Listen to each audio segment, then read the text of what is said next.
I just told someone their $60 craft malt is owned by Heineken. They didn't believe me until I showed the paperwork.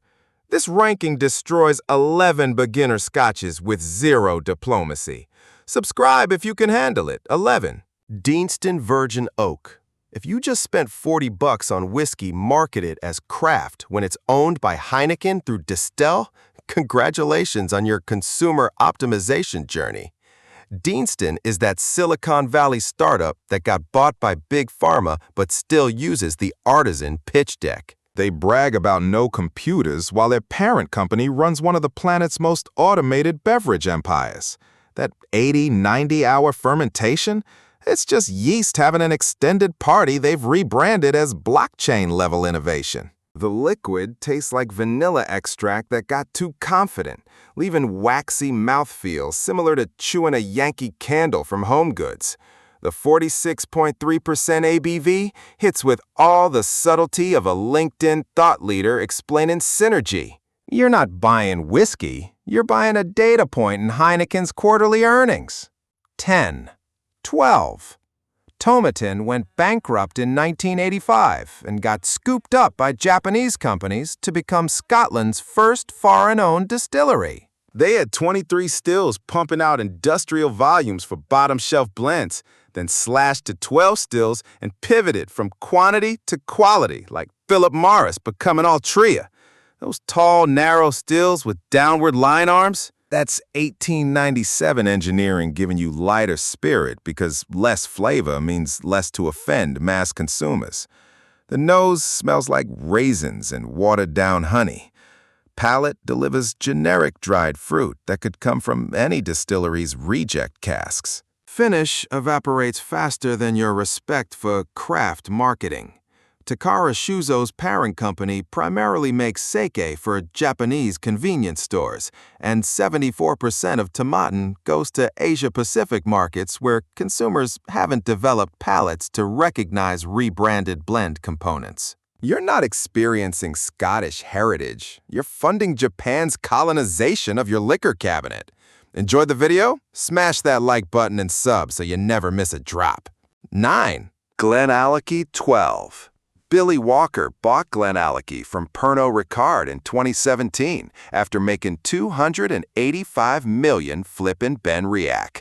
This man flips more distilleries than HGTV house flippers, and you're the exit strategy. Glenallachie spent decades as Chivas Brothers' anonymous workhorse for Passport and 100 Pipers blends that airline passengers drink at 30,000 feet.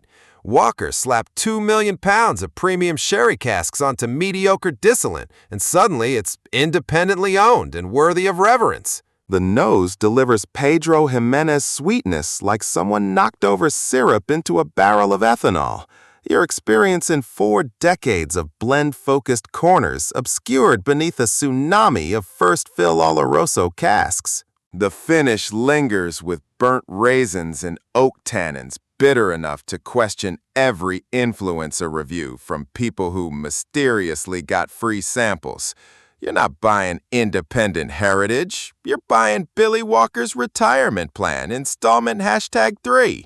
8. Inchmurrin 12. Loch Lomond runs 3 different pot still sets, plus 5 continuous stills, like Frankenstein's operation that can't decide what it wants to be. Inchmurrin comes from pot stills with rectifying heads. Fancy talk for we're too cheap to build separate stills. The distillery got sold to Chinese investment firm Hillhouse Capital in 2019. The previous owners used Inchmurrin primarily for blending because the spirit was too lightweight. When distilleries brag about lighter flavors of grass and flowers, that's admission they couldn't develop depth. The nose presents stone fruits so timid you need to hunt for them. Palate delivers watery peach notes like canned fruit cocktail your grandmother served at Thanksgiving. The distillery can produce 4 million liters, but only runs 2.5 million because even they know most should become grain whiskey. You're not drinking Highland craftsmanship. You're drinking what happens when Chinese private equity thinks it understands Scotch. 7. Aberfeldy 12. Aberfeldy opened in 1896 for Dewar's Blends, back when blendin' meant something.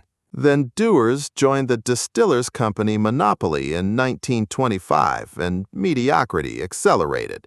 When Diageo formed, UK Monopolies Board forced them to sell, and Bacardi paid £1.15 billion in 1998, not because Bacardi understood Scottish heritage, but because they wanted market share. They built a 3 million Dewar's World of Whiskey visitor center, the kind of tourist trap where authenticity dies.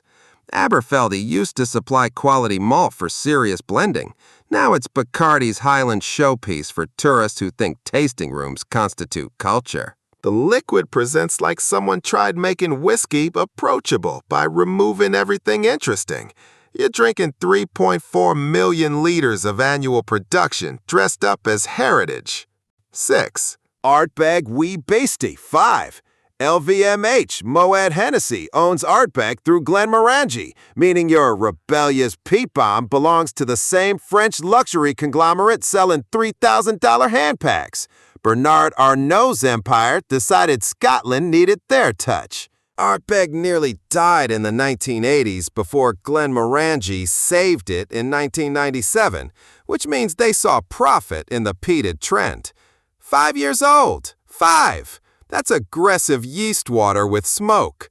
The nose punches your face with medicinal peat like an Islay hospital caught fire. Palate delivers iodine, burnt seaweed, and vanilla from bourbon casks that barely had time to impart anything. The finish scorches your throat like battery acid mixed with campfire ash. It lingers not from complexity, but because your taste buds are temporarily paralyzed. Ardbeg hit 2. 8 million bottles in 2024, with 41% to Asia-Pacific markets, where Nouveau Riche buy prestige without understanding it. You think you're drinking anti-establishment defiance, but you're funding Bernard Arnault's 73rd yacht. 5. Cal Isla 12. Wake up. Cal Isla is Islay's largest distillery, producing massive volumes you never see bottled as single malt because Diageo funnels it into Johnny Walker and black bottle blends. They want you focused on Lagavulin while Cal Isla quietly pumps out the peated backbone of their blending empire. They rebuilt everything in 1974, then during the 1980s downturn started making unpeated Highland-style whiskey to keep the facility open. Your authentic Islay Peat distillery was making fake Highland juice when profits demanded it. The 12-year age statement is minimum aging to legally sell this without embarrassment. They bottle at 43% ABV, the legal minimum, because every percentage point they keep means more bottles to sell. The liquid tastes like Islay Peat filtered through corporate committee decisions. Nose delivers smoke sanitized for mass appeal. Finish fades politely like a middle manager who doesn't want problems. Diageo moved 18 million liters in 2024 with less than 8% bottled as single malt. You're drinking what the blending room didn't need this quarter. 4. Torabhaig Alt Glen. Torabhaig opened in 2017 on Skye as the island's second distillery, and Whiskey Cognoscenti declared it revolutionary, despite producing spirit for 5 minutes. This is craft distilling for people who think newness equals exclusivity. The distillery belongs to Mossburn Distillers, a company that appeared from nowhere with enough capital to build facilities. Where'd that money come from? Nobody asks, because asking ruins the narrative. You won't find this at normal retailers. Torabhaig sells through exclusive merchants and allocation systems requiring pilgrimage to Skye. The barrier to access is the point.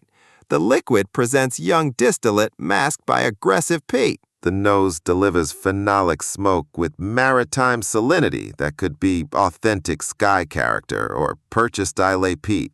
That unusual style means it doesn't taste like established distilleries because it hasn't been around long enough to develop house character. Torabhaig produced 500,000 liters in 2024, with 89% sold to UK and European collectors. You're not drinking whiskey. You're buying limited edition hype before the craft bubble collapses.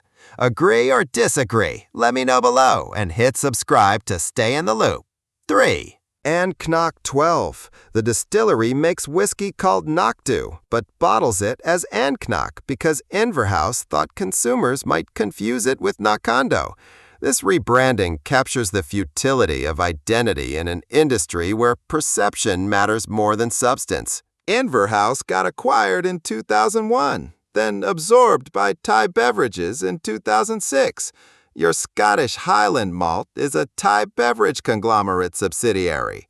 Knockdo runs 2 small pot stills producing 909,000 liters annually.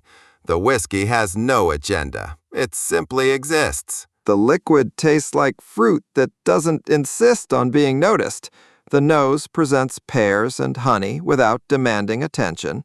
The palate delivers gentle malt that would be equally comfortable being ignored.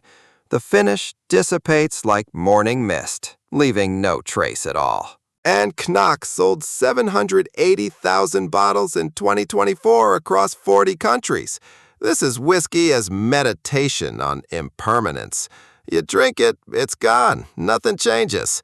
The universe is indifferent to whether you drink Knock or water. 2. Glen Scotia. Glen Scotia is one of 3 surviving Campbelltown distilleries from a town that once had 30. The official story? Changing consumer preferences. The truth? Industry consolidation murdered Campbelltown systematically. DCL monopoly practices and distribution strangleholds destroyed a regional style that threatened their blending operations. The distillery changed hands through suspicious transactions before Loch Lomond bought it in 1996, which itself got acquired by Chinese Hillhouse Capital in 2019. Your Campbelltown renaissance is funded by Asian investment capital exploiting craft trends. The liquid presents with maritime salinity that could be legitimate Campbelltown funk or cask manipulation mimicking traditional character. The palate hits with coastal minerals that taste like committee decisions about acceptable funkiness levels. Glen Scotia sold 650,000 bottles in 2024, with 71% to collectors and investors rather than drinkers. You think you're supporting regional survival, but you're funding Chinese private equity spirits portfolio diversification. Like, sub, and drop a comment if you're vibing with the content. 1. Tamdhu 12. Tamdhu positions itself as matured exclusively in sherry casks, like this represents rare commitment rather than basic production choice. Ian MacLeod Distillers bought it from Edrington in 2011, another corporate handoff. Sherry casks has no legal definition in Scotland. These could be first fill Oloroso butts or fourth refill casks that held sherry concentrate for 6 weeks. The liquid reeks of artificial sherry influence, suggesting cask manipulation beyond traditional maturation. The nose delivers raisins and dried figs with chemical sweetness like grocery store fruit cake. The palate presents sticky dried fruit coating your mouth like syrup, masking whatever character might exist underneath. The finish clings with bitter tannins and burnt sugar, leaving you desperate for water. Tamdhu produced 1.1 million liters in 2024, with 63% sold in Taiwan, China, and South Korea, where sherry bombs sell regardless of execution quality. You're drinking what happens when distilleries realize dumping spirit and active casks for 12 years creates marketable complexity without requiring actual skill. Are there any of your favorite wines missing from the list? Comment below.